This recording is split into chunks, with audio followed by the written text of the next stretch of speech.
আসসালামু আলাইকুম আমার ভাই বোনেরা, আপনারা কে কেমন আছেন? আমি তো আপনাদের বোন, আলহামদুলিল্লাহ অনেক ভালো আছি।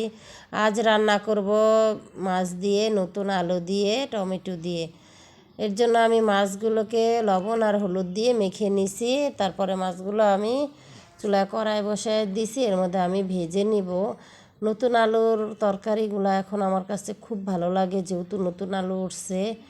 আপনারা কারা কারা নতুন আলু খেতে পছন্দ করেন, নতুন আলু এভাবে ঝোল করে রান্না করে খান, অবশ্যই আমাকে কমেন্ট বক্সে জানাবেন।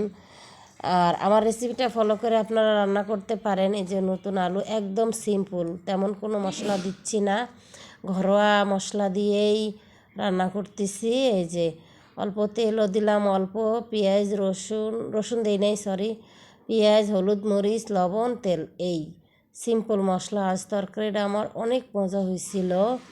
তো এই মশলাগুলো আমি যে পরিমাণ মতো দিয়ে দিলাম। আমার যেহেতু আলুটা বেশি, আপনারা এই পরিমাণে আলু নিলে এখানে 1.5 চা চামচ করে দিতে হবে হলুদ আর মরিচ।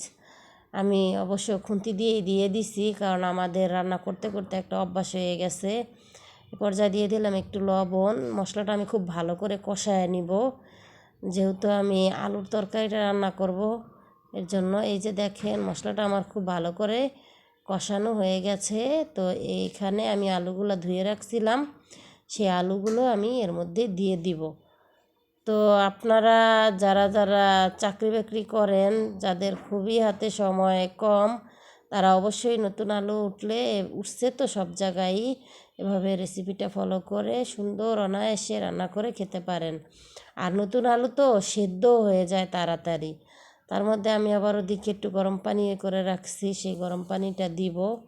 দুবার করে আমি ঢাকা দিয়ে এটা আমি একটু কষায় নিলাম ভালো করে। তো গরম পানি দেওয়ার পরে মাছটা দিয়ে দিব। এই যে আমার রেসিপিটা কেমন হইলো অবশ্যই আমাকে কমেন্ট বক্সে জানাবেন। কাদের কাদের নতুন আলু খেতে ভালোবাসেন অবশ্যই আমার বাসায় চলে আসবেন। এই যে দেখেন আমি এটা একটু ঝোলঝোলি রান্না করবো, আর আলুর তরকারিতে কিন্তু ঝোলটা আলুতে টেনে নেয়, এ কারণে একটু বেশি ঝোল রাখতে হয়। তারপরে আপনি যে মাপে চাইতেছেন তারপরে সেই মাপে অবশ্যই হবে।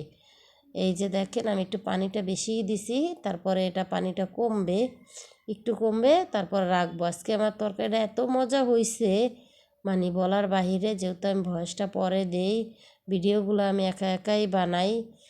আসলে ভিডিও বানানো অনেক পরিশ্রম, অনেক কষ্টের কাজ, কারণ এক হাতে মোবাইল ধরে রাখতে হয়, তারপরে আরেক হাতে সব জিনিসপত্র দিতে হয়, অনেক মানে কষ্ট।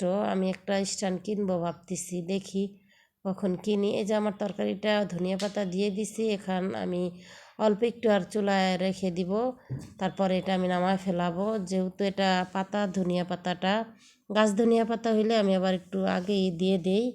তো আমার তরকারিটা কেমন হইলো সবাই জানাবেন। সবাই ভালো থাকবেন। আল্লাহ।